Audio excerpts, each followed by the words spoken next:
All right. Welcome back to the podcast, guys. We are here in another deer camp, this time presented by Jeff Cordero. He does a great guiding service. I don't know if we'd go that far. Both cut ourselves cleaning meat last night. So, yeah, we're both obviously not good at that. But or killing big bucks. I'll go with that. We definitely struggled a little bit with that. But, I wanted to bring Jeff on again because he's been on the podcast a couple times. And then last year we went to Ohio with a good friend, Justin, and we had a good time out there. And then this year he just invited me out, which is awesome, to come to my home state of North Carolina and hopefully lay the smack down on some does. And if a buck came out, one of those kind of deals. So it was a lot of fun. We had a lot of fun this week. But with that being said, I guess first and foremost, Jeff, for people that don't know you, what do you want to say about yourself? Who are you? Jeff Cordero. My primary job is Nascar tire changing, but a lot of you guys who are watching this podcast might know me in the outdoor space. I have a YouTube channel where it's mostly just archery, hunting, some tech tips, stuff like that. It's a passion that I've had. It's something I'm very interested in, and it just kind of like as it evolved, turned into a YouTube channel and just turned into a different way to kind of like connect with other people and share my experiences, because I use social media and YouTube and resources like that to get me going. So if there's something that I could give someone else, early on or even later on, that'll help them, in their little journey, that's cool, so that's kind of why I did it. But yeah, that's kind of who I am in a nutshell. Yeah, no, exactly. And I can't even remember how we met.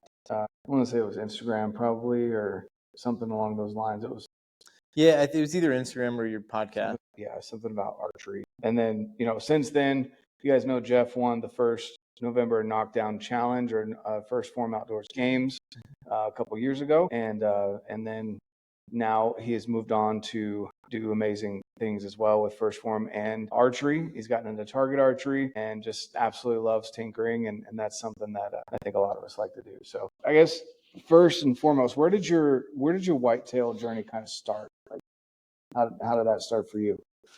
Started here in North Carolina. I didn't pick up a bow until I was probably my late 20s, maybe right around 30. And it just, looking back on it, where I grew up in Connecticut, we had a prime piece of land. We had acreage, we had deer moving through, we had bottoms, we had water, we had swamps. It was just perfect. But I never got into that until I got down here, got a little older. And then for me, essentially, was I wanted to hunt. And it was either, there's really two kinds of hunting. You're either going to hunt with a firearm or you're going to hunt with a bow. And for me, hunting with a firearm, there was a lot more prerequisites that came with that. I needed to, not only did I need to purchase a weapon of either or, but I would need to purchase, access to a range where I could go to a rifle range and shoot. Ammo wasn't as expensive as it is now, but it's still expensive. It's time, and it wasn't something that I could just hobby with and tinker with. But then the other part was, and the season's also limited, it's shorter. But with archery, it was, I can hunt from mid-September, all the way up until the end of December. So it gave me a lot more time and opportunity in the field, which is appealing to me. I could shoot my bow in my backyard. I had 20 yards in my little fenced-in area in my last house, and that's essentially where it started. And I was like, okay, archery is the thing to do. Plus, it looked way more intimate hunting, and it's you're not seeing an animal from a half mile away and stalking into like 200 yards. They still don't know you're there, and then you crack a shot off. This is way more in close, in person. And the other part of it too was, I definitely had come across the Cam Haineses and Meat Eater and those kind of hunting shows, and like influencers, and it was kind of like, it just looked appealing to me. Yeah, no, that's awesome. And then you just picked up a bow, decided to start a YouTube channel. Yeah, that's the problem with anything that I do, especially if it's something I'm interested in. I can't just get into it, like go buy the basic bow package and shoot it a couple times a year. I'm not the guy who will set his bow down the day after season's over and not pick it up again until 2 weeks before the season. I'm the guy who shoots all year round. I'm constantly changing gear, tinkering with things, trying different things out, because for me, I don't think there is a perfect setup in archery, whether it's the gear you shoot, how you set your bow up, the arrows. There is no perfect setup. It's essentially the setup that works for you is going to be your perfect setup, which is very similar to racing and with race cars. There is no one setup will beat everybody kind of thing. It's very personal to the driver. So a lot of the crew chiefs, engineers, what they're trying to do is develop these setups that the drivers like, and then the car will respond the way the driver wants it to respond. You could give a race car to Kyle Larson and he's going to drive the snot out of it. You give the exact same race car to somebody like, Chase Briscoe, and he might not do as well in it, or vice versa. So it's very personal, and I feel like the tinkering part of it, you get to stay engaged all year long. You get to try new stuff, and it's kind of one of those things you're finding out what works for you. And what worked for me 3 years ago might not work for me now. My archery form's got a little bit better. I understand a little bit more. Yeah, I think it's just different points. Everyone chases something, but that's the tinkering fun of it. Yeah, no, for sure. And before we get too far down the archery and more whitetail stuff rabbit hole, I don't think we addressed NASCAR as much as maybe, I don't know, some people ask you a lot of questions. But I guess how did you get into NASCAR and then tire changing? And then let's get into some of the, I guess, most frequently asked questions that people ask. Yeah, so a lot of the NASCAR thing is another, like I kind of mentioned, like once I kind of get into something, I am all the way into it. I'm in the deep end. And just real quick, on his hat, you can show him the hat. On his hat, I didn't notice this for the longest time. That's why I'm pointing it out. It's a race wheel with an arrow. Just so people it pulls both of them together. Yeah, no, and it makes sense. And you're, of course, right in the middle, right? Yep. Oh, of course. That's all he shoots is 300s. Well, you'd walk up and you can stick the arrow in the target where you want. No, but the racing thing, that was something me, my dad, and my grandmother did a lot when I was growing up. Pretty much as early as I can remember, Saturday nights we went to the Waterford Speed Bowl in New London, Waterford, Connecticut, and it was just that was the thing we did. I loved race cars, loved watching it on TV, loved NASCAR, and then kind of got into high school. A friend of mine had a race car at the same racetrack, and then it just turned into like, hey, why don't you come help out? I don't know anything, but that's fine. Just come hang out. So I think at like 16, about then, I started going pretty much when I had my driver's license. I'd go to the racetrack, help him out on the racetrack, from littlest things to like moving some stuff around, helping set up and take down stuff. Nothing involved with making any adjustments. Over the years, just go to the house, help work on the car during the weekdays, go to the racetrack, invest a bunch of time and like help try to make the car better. And I just love that whole process of it. And every year it ends and it starts over again. And it's just this constant repetitive cycle, but there's never, you might've been good in this 3-race stretch. And then as track conditions change, even the same track you race at every week, you might have to find a new setup. So that was always appealing to me. Just made connections at the local track of guys that had better cars, bigger, like more upper echelon series, started helping those guys out. Then I ended up going and touring with a touring team for a little bit and going to college, not going to college, skipping class and not doing work and spending time at the race shop. And then I kind of had to make a decision in life, whether it was pay attention in school, get a degree and kind of go down that road that everyone else does, or quit school and go pursue this dream to work in NASCAR full time. 21 years old. It was a pretty easy decision. Quit school, packed up everything I had. Me and my parents packed up in a 10-passenger van, drove from Connecticut to North Carolina, and that was in 2009. So I haven't looked back. Yeah, wow. About 15 years ago. So your parents were on board with this? I don't know if they were initially. They definitely saw it as a passion of mine and something I wanted to do. And I remember I've had conversations with my parents since. And my mom was very concerned that, asking my dad, can he make a living changing tires? And my dad wasn't really sure, but obviously these guys make money and they're doing it and it's not something they're doing for free. The sport hadn't quite evolved to the pit road sport side of it, hadn't quite evolved to what it is now, where we're recruiting guys to come in that played and developed our D1 football programs or maybe made it to the league. So it was very much like all the mechanics. And then, so I came in and at kind of that transition period and had enough athleticism and enough want and passion to do it and just dedicated, like, this is what I'm going to do. Like, everyone wants to have a plan B in case this doesn't work. Like, you want to have a hunting plan B in case spot A doesn't work. Well, I'm going racing. There is no not going racing. We'll figure it out. Do you feel like that contributed to, I guess, first off, what's the average time that someone stays in NASCAR in your position? In my position, I'll average it out probably to be about 8 years, because you have guys that get into it just like in any other sport. they might be in it for 2, 3, 4 years, and then they don't make it. Teams are not rehiring them. It's just part of it. And then you have other guys in our sport who've been doing it for 20 years. So I would say the average is probably about 8. Yeah, it's probably solid there, at least in the pit crew side of it. Yeah. Yep. So you're almost double that at this point. Yeah, I'm going into year 15. So do you feel like what's kept you in NASCAR? Physically or like? Well, we can get down that. Okay. Obviously, guys, we're in a gym. Yeah. He built this gym out, did an amazing job on the lighting in this gym. The fact that there is no lighting, it's coming. Yeah, it's a work in progress, but no, he's not emo. It's just black.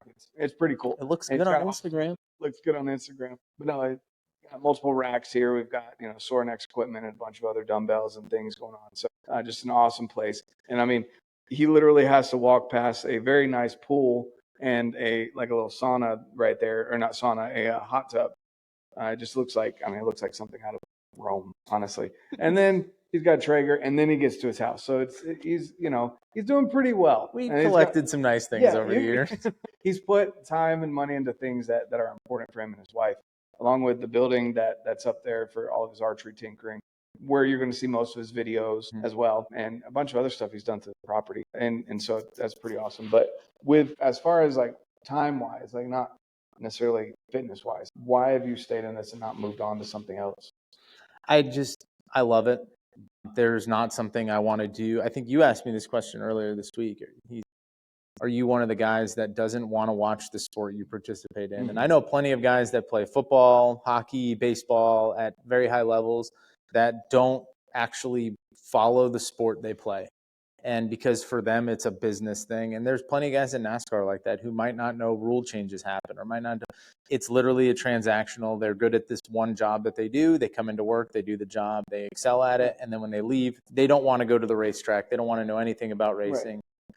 Me, on the other hand, I'll go on to Flow Racing and I'll watch dirt racing from all across the country. If I have time on my phone, I'll watch races from back my home track in Waterford Speed Bowl, like on YouTube from like the week before. Like I could look up the results. I just want to watch the racing. I love watching racing. Car racing in general has always been like, it's for me, right? Yeah. So the NASCAR thing, like I said, it is paid very well. I've been on very good teams that have been really successful. So all of that combined has really kept me in the sport. I think if I wasn't for competing with successful organizations and cars and drivers, it's a different stress. It wears on you a lot more. You can go 6 years without winning a race. That's a lot of work you put into, and you go travel 40 weekends a year. You take time away from the family and you go do this, and you have no chance of winning for 6 years.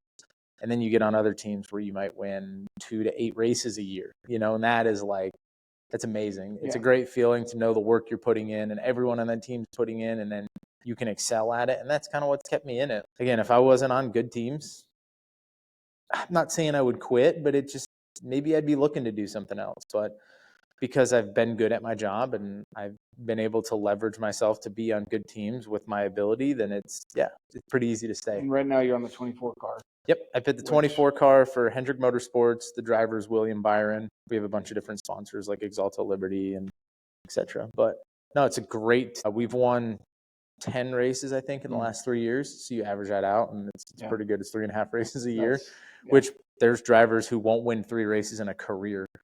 Finished third in points 2 years in a row. So we've been there in the final 4, running for the championship twice. Yeah, it's just I've been in the last 7 years, I think I've won 24 cup races. Wow. Again, that's about 4 races a year.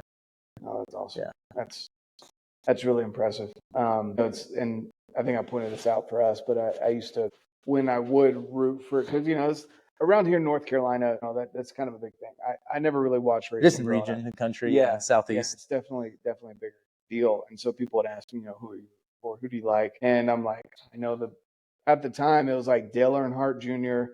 and Jeff Gordon were like the 2 big names. And I'm sure there were other ones out there. Jimmy Johnson, 7-time champion. Yeah. First ballot Hall of Famer. Just hard to forget that guy. So I should know he was the 48 Lowe's car.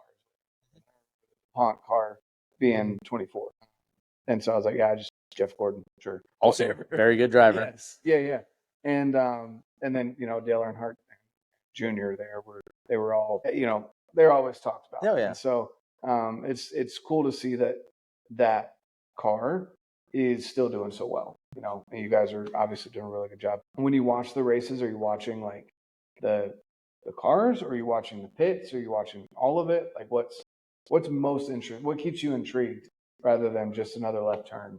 Yeah. When I'm at the racetrack and I'm like watching it on, because like, I mean, we watch a lot of it on TV on the back of the pit box, but I'm more engaged when I'm watching that race on kind of knowing where we are on the track, knowing which cars are pitted around us on the pit stall and pit road, knowing where they're running on the track, kind of like trying to not figure out the strategy because it's not our responsibility, but we want to make sure like, hey, if we know we're going to run about 40 laps on the set of tires, if it goes green, by about lap 30, 32 of that run, you start to get everything together. So I'm watching it more as like a informational, like, hey, when do I need to start getting ready? You can see accidents happen. If your car's in an accident, watching it on TV is a great way to figure out how you're going to fix it before it gets there. There's a lot of that. As a fan watching it, I like watching it for the storyline. I watch a lot of the pit stop stuff because I want to see what the other, like my competitors are doing. We don't necessarily, we take a lot of film and data on our own pit stops and the pit stops within our company, but that's only 4 teams. There's still 32 other teams on pit road that have a lot of pit stop data, and it's not like we share that. So the only way you get to see that is if you physically watch it at the racetrack or you were able to replay it on TV. So I watch some of that to see what everyone else is doing. And maybe that means, I could take a little cue from somebody else, the way they're doing it, and kind of like figure that out. But for the most part, I like watching it for the storyline, where the driver's at, how the strategy's playing out, how this is going to lead into, long-term deep into the playoffs. Like, is this driver going to get his first win to help get him into the playoffs for the first time ever? Because if you win, you get in the playoffs. So it's maybe not individually in the race, but more big picture. I watch it for that. But again, I'm involved enough where I understand the storylines. I understand which drivers have beef and they want to wreck each other, and I understand which drivers maybe are afraid of other ones and how they let them race them. So is that a thing that there's drivers have beefs? Intentionally want to wreck another car? Yeah, I mean, really? No one's going to come out and say that, but if there's an incident, race car drivers are like elephants. They never forget. And it could be years down the road. It's like someone you might not like or you might disagree with. Maybe you're not rude to them, but you're not going to give them the grace. So like maybe when the racing gets tight, you're not going to give that guy any room. Or if that guy is faster than you and he comes up behind you, instead of just being like, hey, you're faster, I'm just going to let you go. Because in the future, if I'm faster, you're just going to let me go. That's kind of how it goes. Like, no, that guy's going to be like, no, I don't like you. I'm not letting you by. He might race you extra hard and then ends up letting other people behind you catch you, and then they pass you. And then it just, accidents happen, and drivers, they're not going to intentionally wreck each other typically. But, they'll definitely make it hard on their competitors. I was going to say that's a lot of money to go into a beef. It's not their money. It's the owner's money. You're right. I feel like that'd be a big way to get fired. Or get hurt. Yeah. Or both. Yeah. Well, I guess which one's worse? No, that's awesome. What are some of your most asked or frequently asked questions about NASCAR? Do you get like when people find out that you're in NASCAR, they're like, really? Yeah. Because that's not as common. Even, it's like when someone's in the NFL or something. That's like top of the line. Everyone understands that deal. Yeah, exactly. So what are some of the most frequently asked questions you get? Do you go to all the races? If we were having this conversation, we were out somewhere and someone's like, hey, you work in NASCAR? First question I ask is, do you go to all the races? Yes, I go to all of the races. We pit on Saturday, the Xfinity Series, and on Sunday with the Cup Series. But I always pit all of the Cup races. That is what I'm contracted to do. Like Tom Brady would be the quarterback for the Patriots unless he got hurt kind of thing. So going to the racetrack, I get a lot of, does your wife travel with you? Which she does not, but she will come to some races if they're closer. But again, like I'm there to work, and it's kind of hard to like help people around and do the things. And she understands that. And plus being at home, it's a little bit more climate controlled. It's not 110 degrees outside, and it's a little more comforting. We go to the racetrack. There's a lot of questions like, what are the tape on the tires for? And that's very individual to the tire carriers, not necessarily myself, but I deal with tires a lot, so I get a lot of those questions. People want to ask how fast pit stops are. The big one we've been getting the last couple of years is, if you guys don't follow, NASCAR 3 years ago, the last generation of car we had was a typical 5-lug car. So it had 5 little lug nuts that secured the wheel onto the hub. Now, going into the next gen car, the one that we are currently racing, we are more updated to F1 and sports car and IndyCar racing, where we only have one big center locking lug nut that holds the wheel on.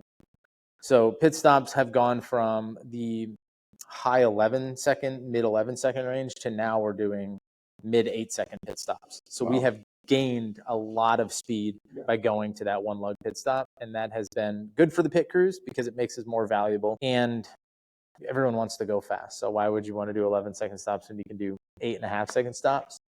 But a lot of people ask, what do you like better, the 5 or the 1? I was very successful at the 5 lug nut, won 2 MVP pit crew awards doing the 5 lug nut.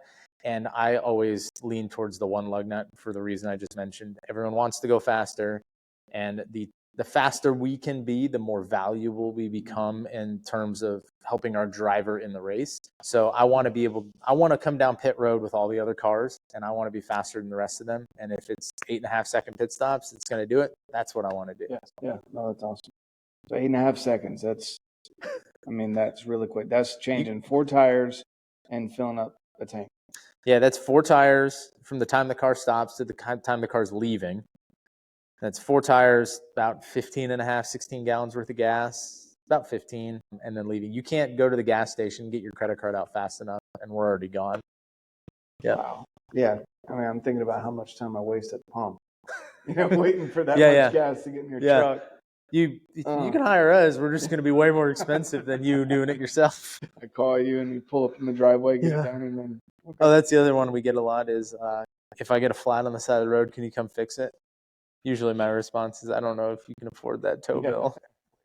You have a 1 lug nut car. Yeah, that's the other thing. I only know how to do 1 lug nut now. So good luck. Definitely not 6. No. Yeah. Man, that probably had to take a lot of accuracy hitting 5. Yeah. So when we were doing the 5 lug nut, I could hit 5 lug nuts in about 0.6 of a second. So almost a half a second. Definitely sub 1 second for sure. With that, how do you keep track? Because I pop a lug nut off and sometimes I lose it, right? Just changing it with the old, wrench. How do you keep track of all 5? You don't. Okay. They're gone. They're one-time use. They get glued on the wheel before the race. Okay. So when they put the new tire on, they're already glued on there. All we do is tighten them up. When we come in for the next pit stop and the car stops, we would hit them and they just go flying all over the place. Okay. Yeah, they were one-time use only. Imagine that. If we had to pick them back up and put them on, yeah. Or even, I'm just already brainstorming, what if you had a gun that ate them like a staple gun, backed it up, and then it spit them back out whenever you went forward. You're like, nope, that don't work. No, because that back then too, the pit guns we had, when if you have an impact at your house and you're doing your wheel, you let go of the trigger, you put it on, you pull the trigger, and it comes off. That's the way the socket's designed, and that's the way those mechanisms are designed. The guns that we used to use, the way the socket was designed is once you pulled the trigger, before you hit the first one, you never came off the trigger until you got past the last one. So you pulled the trigger and it was wide open the whole time, and you just hit your 5 lug nuts. The socket almost has a reverse design to it. Instead of looking like a nut on the inside, it just has these little peaks and mounds. The socket's spinning at about 15,000 RPM, and then it's going and hitting a stationary lug nut, and they're both metal. So there is always a little bit of material loss as it's going on. That's why they're one-use lug nuts, because we don't want to put those back on. Right. And for the teams, it's $1.25 a lug nut. That's fine. $250 a weekend to do fast pit stops. That's fine. Yeah. All right. Cool. Well, okay. So we knocked the NASCAR out of the way. If you guys have any other NASCAR questions, feel free to reach out to Jeff. He is your local expert. Yep. Been doing it a long time. Just a little bit, a long time. Okay. So back to the archery stuff. You've got, again, beautiful piece of property here. I came out here for the week. Can just literally, you can see me out of his back window here. I'm set up back there. Big backyard, backcountry hunter. And we've got a corn pile, just trying to take care of some doe management here. I'm definitely not finding any. I think I found the biggest buck that you've seen. As I was landing last Thursday, we've got a trail cam set up out here that we're sharing data. And I was like, hey, you've got this guy. And I took a picture of him. He's like, he's a little dink. because it was a side picture. It is the biggest buck on the property. Yeah, I'll give you that. Yeah, because I shot the second. But he is no stun. I shot the second biggest. Yeah. So he's the biggest. No, and then he turns and he's down feeding, so you get a full picture of his rack. He's what, six, maybe a small six, like basket. Small six. Yeah. He's the buck. Okay, he's the buck that got away. No, but little bro. Yeah, little bro. he only daylighted that one time. I think he's come back maybe once at like midnight or something like that. But anyway, just came out here and I'll go into it in a solo episode, but basically I suck at whitetail hunting, guys. The first morning we're out there, he's up in the trees like, man, I'm going to film this. Wind is great. They've been coming in. I haven't been hunting them. And get up there and a doe comes in and two smaller does. And I'm like, all right, this one's the bigger one. He's like, yeah, the one on the left's the bigger one. And I went and shot. Went right over her back, and he got the reaction. I was like, "Oh, that's not exactly." Yeah. We'll edit a little bit of what was said there. But the funniest thing I want to see eventually when we get the footage is you're gonna have to look at my arrow, because I'm sitting there and like I'm getting excited, right? And I don't usually get like this until after I've shot an animal. But there's something about sitting and then all of a sudden breaking the tree line is the animal that you're looking for, whether it's a doe, small doe, or a buck, whatever. And like I'm starting to feel that just kind of like excited. So I'm like going through my breathing, taking a second. I feel like I'm calmed down. And then I look down, it's not like rattling, but I look at the tip of my arrow and it's just like, I can't stop that. And I'm just waiting for Jeff to say something like, you excited? Like, but yeah, so anyway, I've learned to aim at the ground when you're shooting for whitetail, because she ducked the crap out of my arrow. Missed that one. Had a couple of other opportunities, and then finally yesterday I was able to put two on the ground. Definitely not the biggest does, but we got two down, and then of course like 10 more showed up last night, along with a little spike. That's why I brought you out here. I've been off hunting, gallivanting, and traveling across the country trying to go kill elk elsewhere. I've had a bunch of does here. Last year, I think I probably had 5 or 6. And then this year we've almost doubled. So we don't have the carrying capacity in this immediate like wood block between me and my neighbors to have this many does. So you saw how many were on the side of the road. Like, even when we were like 2 miles from my house, like we have too many in the area. So we just needed to cull some deer, regardless of size or whatever. So I told him, you can come out here and you can shoot whatever you want. You can fill all of your tags. I don't care. Yeah. So we figured out real quick why I missed 2 of them when I shot the first one. I really did aim like lower third, which anyone that listens to people that hunt whitetail, they recommend that anyway, because if they don't duck, you're hitting the heart. So it's a good shot. If they do duck, you're middle of the body, because of how far they drop. And so anyway, once I finally applied that knowledge, killed a doe, went up to her and realized how tiny this doe was and why I've been missing, because it's small target, very small target, and not aiming in the right spot. But any of you guys, go ahead. That's the other thing you learned about the other one he shot, bigger. But when we were taking it apart last night, why is the exit hole higher on the body than the entrance hole? And then we happened to catch it on trail cam, the video. You can actually see the shot goes off as the arrow's getting there. You can see the deer kind of duck to get ready to go turn, and the entrance hole is actually lower than the exit hole because of the way deer was turning when it went to go leave. And that's the kind of stuff, like, I can't tell you how many times I've shot at whitetails that are 20 yards. Like, you think the arrow is going to get there before they know, and your impact point could have shifted easily 8 inches to a foot, depending on the time of year, how long they've been hunted, if they're turned on, if they're used to people being around or not, and noises. Like the ones that I have that I'm waiting to go hunt until the late season, that's really close to a development. So like car doors banging, people talking in the background, like you can hear all that stuff where I'm sitting. I can hear the marching band from the football game from where I'm sitting. So it's one of those, like, those deer are not as turned on to when the bow goes off. Like, they're not as tuned up. But the ones out here, like where we're at, we have a pretty decent wood block. They know every sound that's in the area. And when they hear something they don't like a sound of a string or the sound of the arrow coming, they... And how high do you think I am up there? 20, 30 feet? The sticks are 20 feet, and you're all the way at the top of the sticks. Okay. Like, your platform's at the top of the sticks. So you're shooting from 25 feet. So 25 feet up in the air. I mean, it's a steep angle. And the tree is elevated from where we're actually shooting because the tree's elevated on the hill to where you're going. So yeah, you're 30 feet up. Yeah, I didn't look at the angle on my my rangefinder, but it's a steep shot. It's probably 20 degrees. Yeah, and for it to, I mean, it was probably, I don't know, a couple inches higher, the exit hole versus the entrance. And so if you're shooting down like this and the entrance hole's here, you'd think it would be down here, the exit, and it just, how far it ducked and turned. It was definitely interesting to see. I don't know. Do you do that when you take animals apart? Do you like to see what broadhead does and all that, or?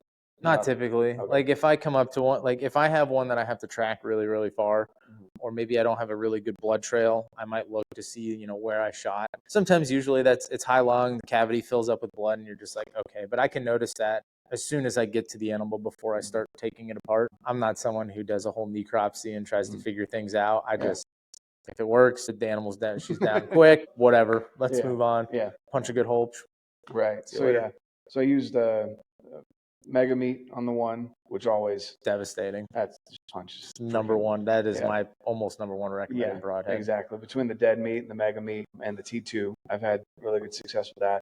And then the other one was the Beast 2.3, which it was raining, so I don't know how the blood trail really was, but it just didn't seem. It didn't seem to do what I was hoping it would do. And this, again, was an even smaller deer than a mule deer or an elk or anything like that. So it was a good shot. That one was double lung, like right through them. It just didn't open it up the kind of the way that I was hoping it would. So we've both shot Evolution broadheads. Love those. Obviously, we love the G5 stuff. So shot fixed blades, shot. I mean, that's the other thing too, is back to the archery stuff and the tinkering thing. I'll shoot a broadhead and it works, and then I'll shoot something else, and then I'll shoot something else, and I'll shoot another one, because inevitably, you know, I'll get someone who will ask me, hey, have you ever shot this broadhead? And no, or hey, can you recommend to me a broadhead? And I'm like, I'm not going to recommend anything that I haven't shot. So I typically, I'm the guy who's like, there are people who will buy the 20 packs of the same broadhead and will never use anything else ever again. And me, I'm the guy, I'm buying a new pack of broadheads every other week. Well, that was me. I got 6 arrows. six different broadheads. 6 different broadheads in my quiver.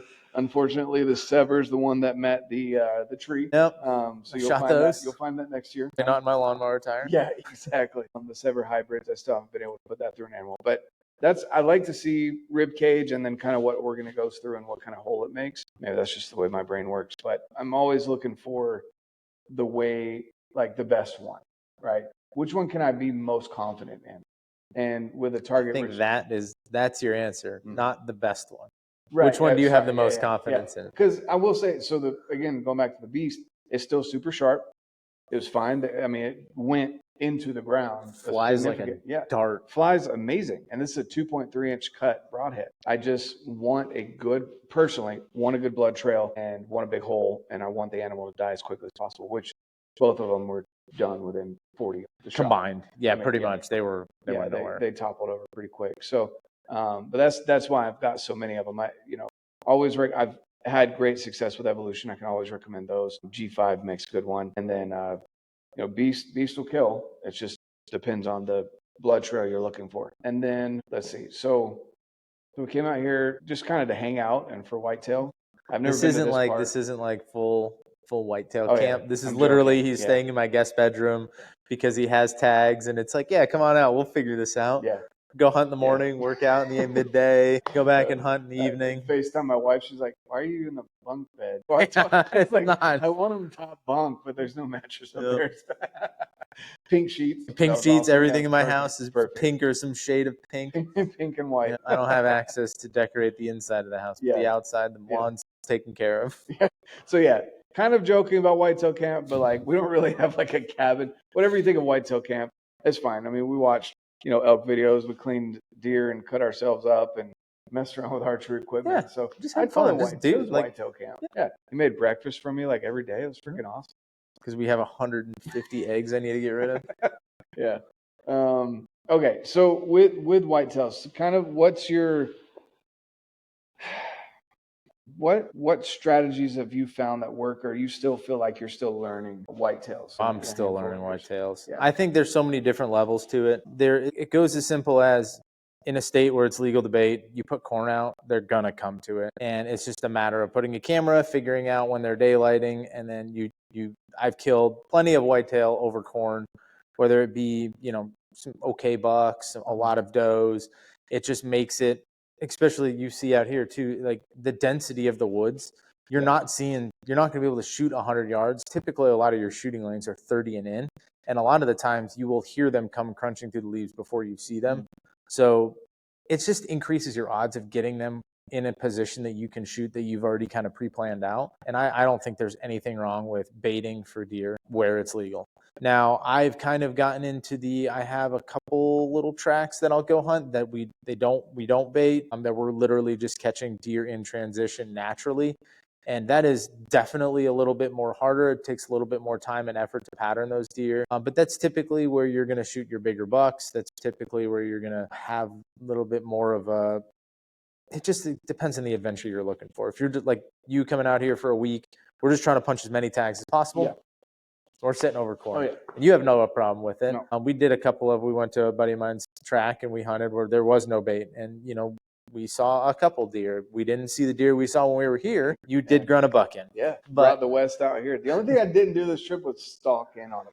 What I should have done is sat behind your barn. I kept looking out here in the front yard in the morning, and if there was going to be one, I was going to tell you to get out and walk over there and just sneak around the house. Yeah. No, I think the whitetail thing, it's the adventure you want, right? There's people that'll spend a lot of time, and I've done it, and I still do it, who cultivate an area for these deer. You have a food plot in there, which you can debate whether that's baiting or not, but you have a food plot that's going to keep deer in there, that's going to keep deer health up, it's going to keep protein intake up, so you're going to grow bigger deer. And then you have people who just want to throw corn out. And so it just kind of depends on the space, the availability, what you have. I've also done the public land hustle, where you go out there and you're fighting with all these other people trying to figure out where the deer are coming, and they're constantly getting pushed around. And whitetails, I feel like, to kill a very big mature whitetail, it's way more of a chess game than I don't want to say it's more than a chess game than the stuff out west, but it's probably harder to do than killing a big bull in the rut, if there's big bulls out there, because those bulls are kind of like, you can hear them from a mile away bugling, and you just kind of like, oh, they're over there. A big whitetail, you might not know when he's going to daylight. He might daylight once in a 365-day year, and you're trying to figure out where he's going to daylight, when he's going to daylight, when he's going to slip up and get a shot on him. Big chess game. Very, very good point. I would agree. I've, last year and this year, definitely have learned a lot, as far as whitetail goes. It definitely, I don't know. I mean, the people on YouTube, just like with elk hunting, make it look easy. You're catching the 22 minutes of success. Exactly. And so, listening to people like Whitetail Fit, Joel, he's an awesome dude. He'll never say it's easy, even though he makes it look easy, honestly. Even when he's not, out there with sponsored hunts and such. When he's out there on the public land hustle, he puts in a lot of work trying to figure out where to do things. But that doesn't bring views, unfortunately. No. It's more of like a conversation where, like, he'll tell you worked extra hard on this or that or the other. But I spent 35 days in Kansas and sat sun up to sundown and didn't see anything. Yeah. That'll never make a YouTube video. Mm-mm. Unless you look at my channel. Or channel. Just like a little blip at the beginning. You roll over it, and then that's just kind of how it goes. Again, you had 2 elk hunts this year. Yeah. So I imagine you're going to do videos, put stuff together on that. We've dropped one.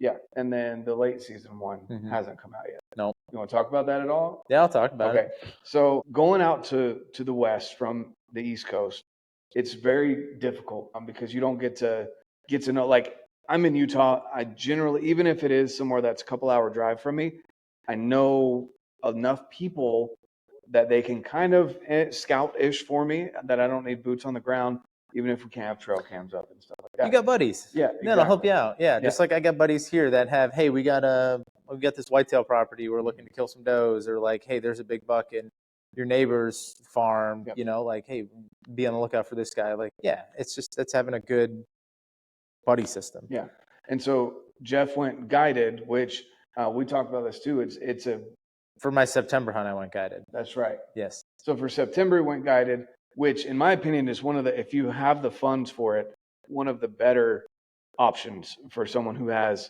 5 days of vacation and 2 days like a bookend on either side to travel. So, 7, 8 days total. Half of that almost is travel. You're trying to knock out elk in a couple of days.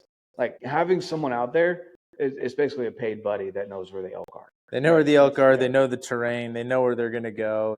If you're not the first guy they've guided that year, they know where the elk are. They busted to. They know what other hunters have been in the area. So it definitely substantially increases your odds, and that's what you're paying for. Mm-hmm. So yeah, exactly. It's not like it's corn. No, and it's not. It's definitely not cheating. I'll tell you that. Because I had a guide and I still didn't punch a tag. Yeah, exactly. Archery hunting's hard. Yeah. So go watch that video. We won't get into that too much. I think you do a good job explaining that hunt on the video. I do because Jake asked me, he was like, have you talked to Jeff about his elk hunt after you got back from Colorado? I was like, I'm going to wait for Whitetail Camp to talk to him about it, because you put out a clip that you were like, what was the lesson you learned today? Let the fucking elk come to you. And I saw that. Yeah.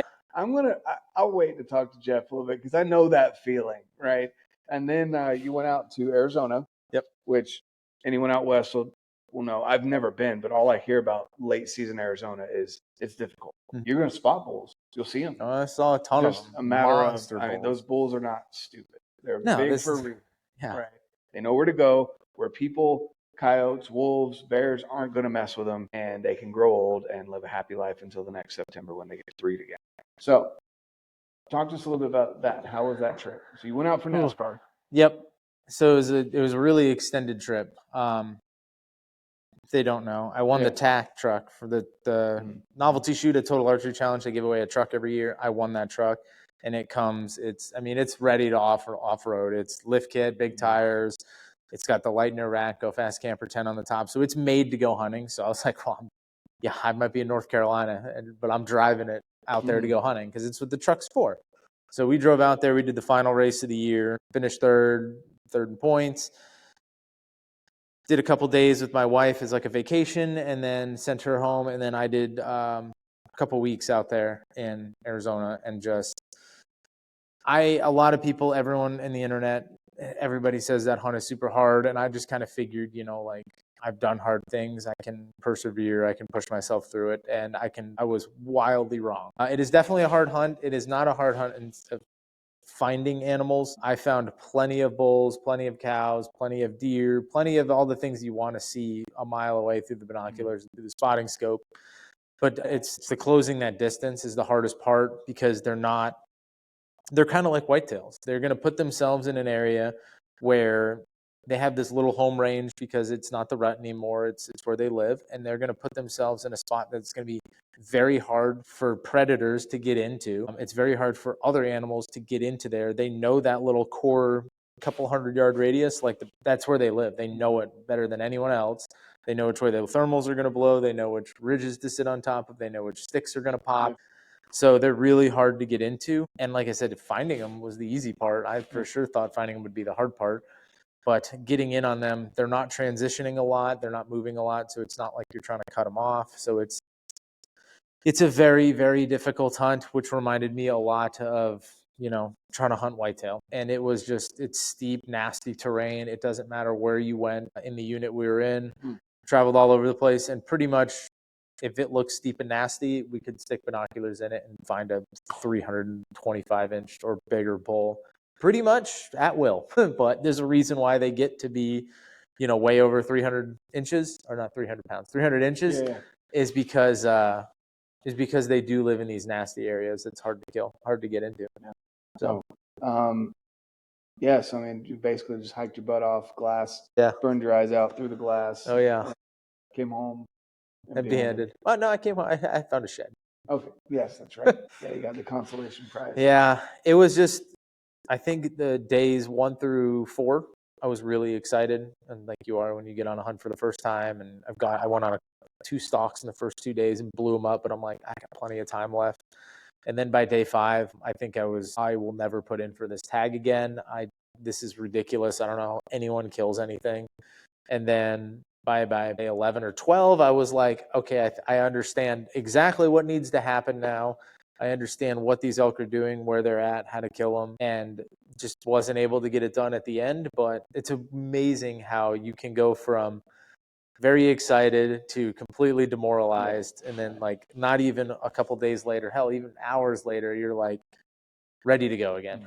So it's just a huge emotional roller coaster, but it was definitely a fun hunt. Saw a ton of elk, got to spend time, met some great people out on the hunt, just talking to other people out there hunting, made some friendships that'll hopefully continue on. Yeah, I got a lot out of it, even though I didn't kill anything. Yeah. Yeah. No, that's awesome. That's awesome. You know, and honestly, you went out on 2 hunts. You went out on a hunt last year. And then when was it that because you've killed a cow? That was in 2019. Okay. Sometime during COVID. Sometime during that 2019, 20. No, it would have been 2020. Okay. So December of 2020, killed a cow. Cool. Yeah. Oh, that's awesome. So you're out of that meat, so you need more. Been out of that meat. Yep. That's awesome. Yeah, no, it's just I try to go in September because this is with the NASCAR traveling every weekend, like we talked about at the beginning of the podcast. Don't have a lot of time for things because my schedule is very rigid. I can't take weekends off. I can't skip races.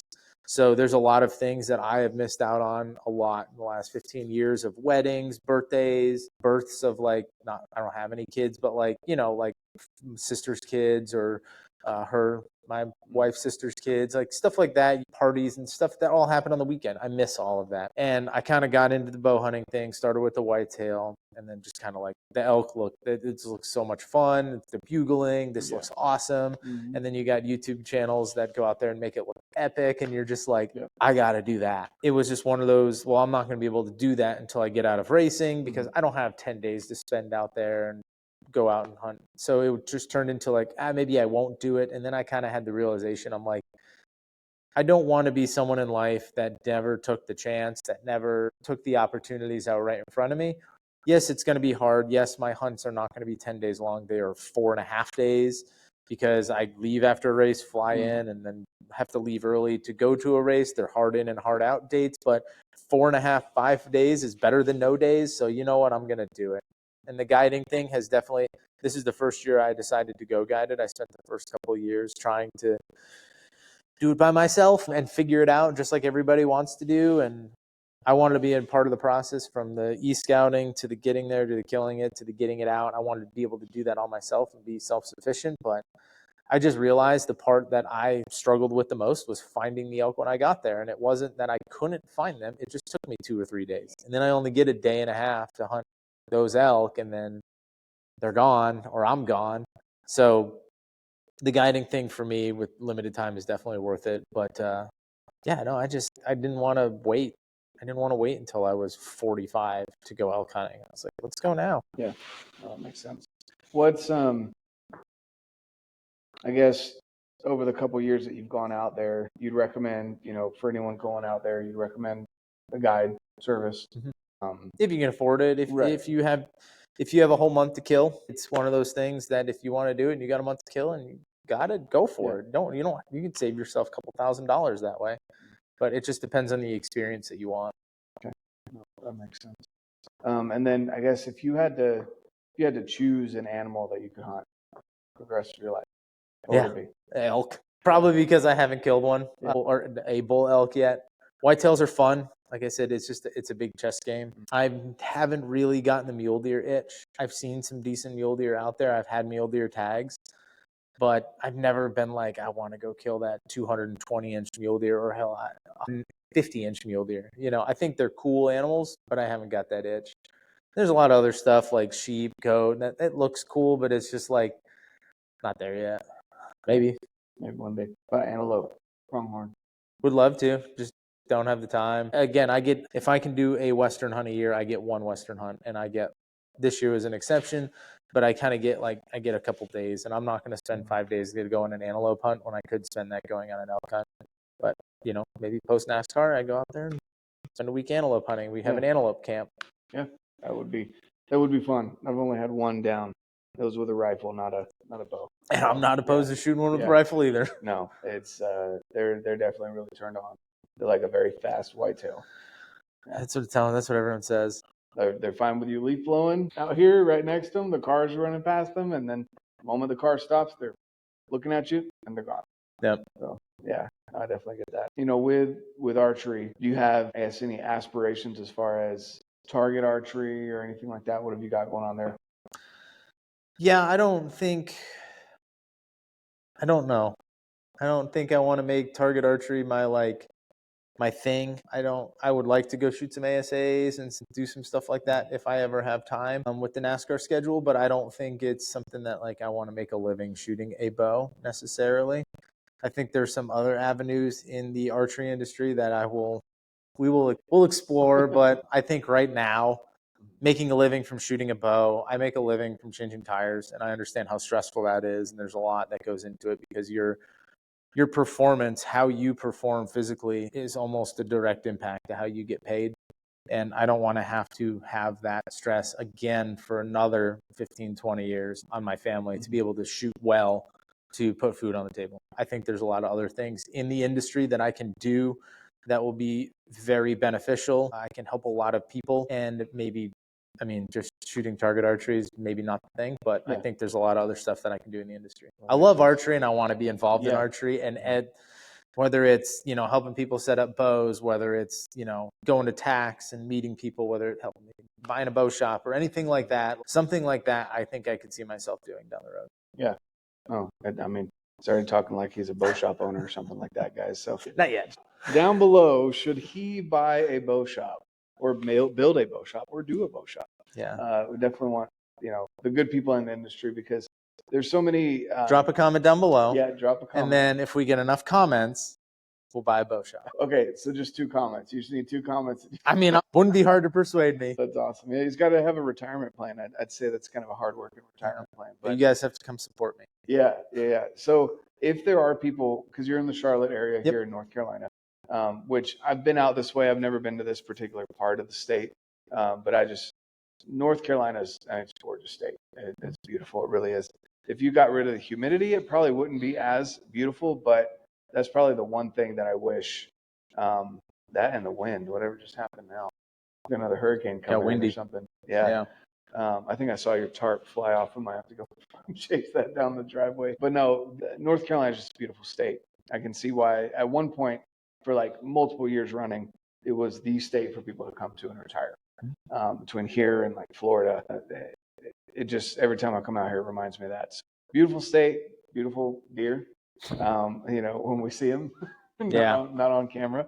And so are you thinking North Carolina long-term, you'll be here for quite a while? I don't see myself. I mean, obviously with the NASCAR, we're kind of trapped here because this is where the industry is.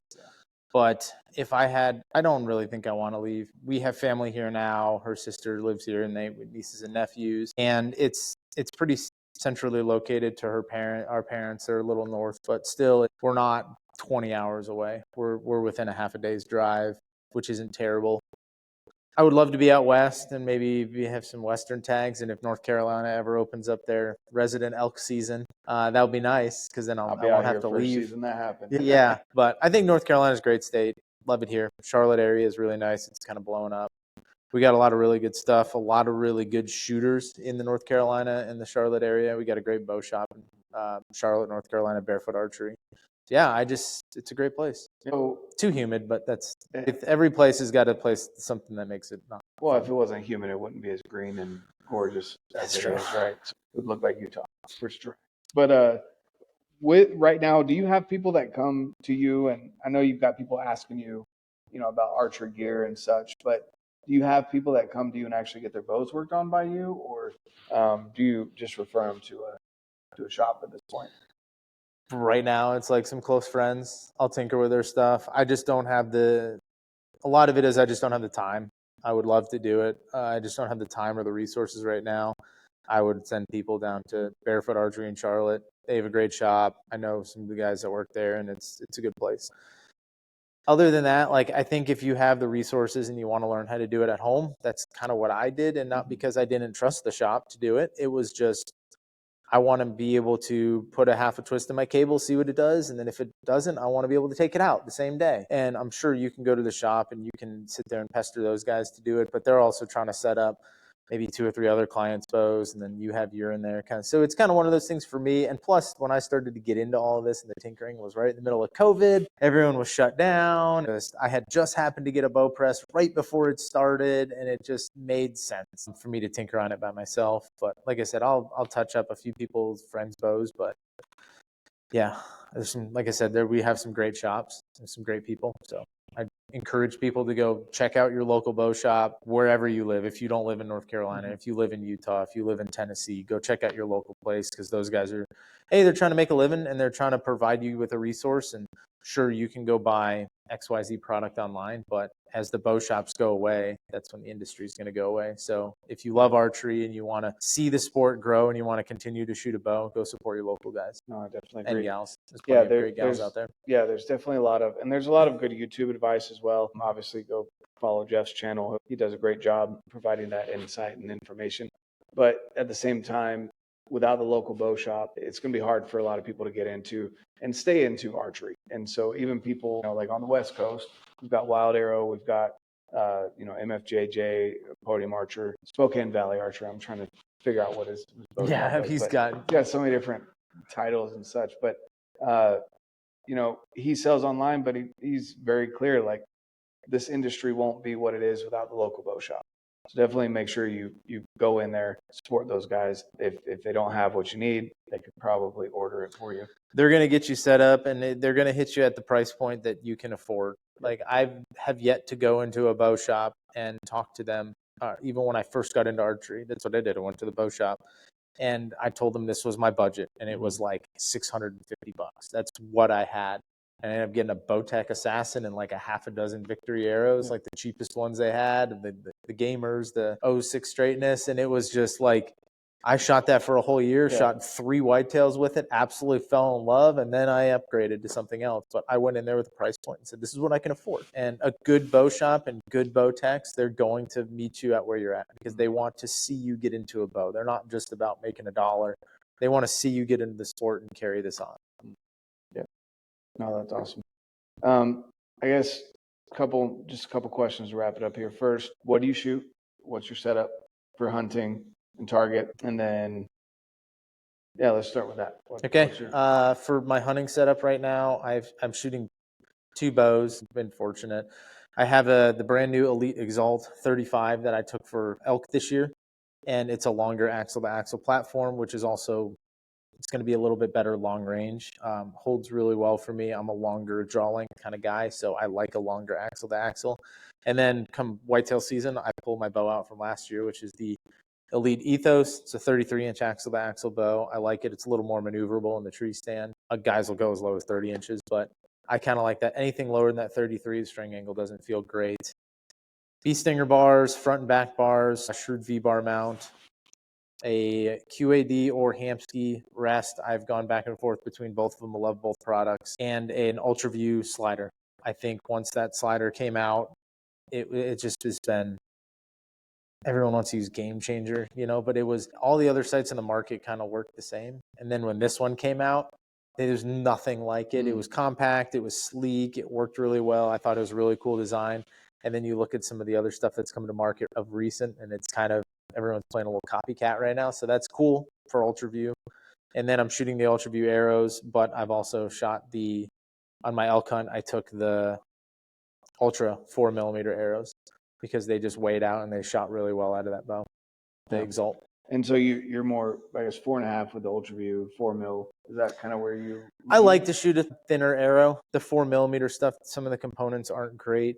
If you want a really beefed up 4mm, Evolution Outdoors has got the glue-in broadheads. Anything you can glue into the front of that, there's some other ones out there, but some of the 4mm stuff is for my hunting setup, because I'm only building maybe 6 or 8 arrows. I will do the 4mm because I can kind of like play a little bit more quality control with my components.